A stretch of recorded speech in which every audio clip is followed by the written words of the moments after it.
project launched to tackle the mental health of military veterans in Hampshire. For about 8 years, I became a recluse. I'd basically sit at home, looking at four walls, watching videos, etc., etc. It was a single tweet which saved Gary Weaving's life.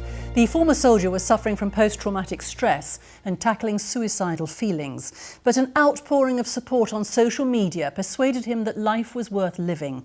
And he went on to create a unique project launched today, which aims to help war veterans support each other by camping out together in special so-called Basher retreats. Now, a recent study showed the number of military personnel suffering from post-traumatic stress disorder has increased from 4% to 6% in just 10 years.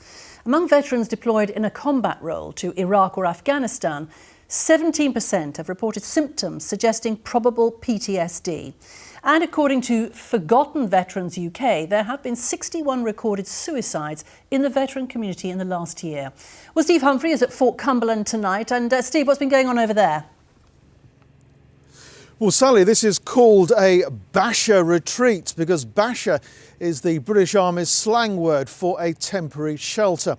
The idea is very simple: to allow former service people to chat, to camp out and discuss their problems. It's all the brainchild of a former soldier with post-traumatic stress disorder. He simply wanted to have this facility to help people get over their issues. I took a massive overdose, sadly. But that was the only answer because I was so mentally ill. Today, the former soldier who almost took his own life after developing mental health and back problems in Afghanistan was proudly launching his charity's new facilities at Fort Cumberland in Portsmouth. It wasn't about me, it wasn't poor Gary, it wasn't... It was his first ever message on Twitter that changed everything. It said, "I've never felt so alone since I left the army." I felt really soft and I honestly didn't think anyone was going to see it. But it just grew and grew and snowballed into the phenomenon that it is now. Gary, a soldier of 10 years, realised many other veterans of Afghanistan and Iraq and other wars were facing the same demons. And with growing support for his cause, he launched his charity, Forgotten Veterans UK.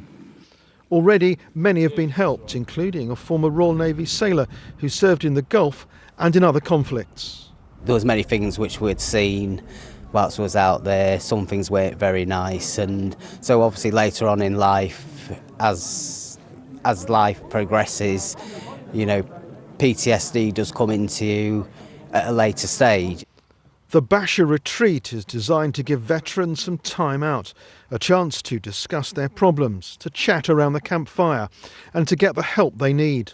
The sad reality is it's not just youngsters, it's older veterans as well, because let's face it, you know, governments have passed, closed the war hospitals, but didn't fund or train the NHS to deal with us. Amongst politicians, there is recognition that greater effort and funding are needed to help veterans, particularly those with mental health issues. We need to make sure that our veterans are supported by society, and too often that is just charities that are doing that. And I think this charity is doing incredible things, but society has a greater role to play. There's plenty of money in the system, is getting to where it needs to be and making sure that there is the right resource when those young men and women, and indeed those older men and women who served, are in need. There was some pomp and ceremony at the launch of the charity's facilities at historic England's Fort Cumberland site.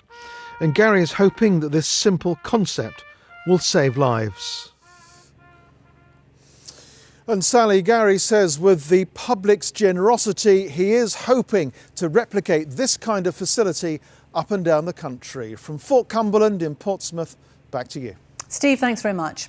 And we'll hear more from veterans with PTSD tomorrow night.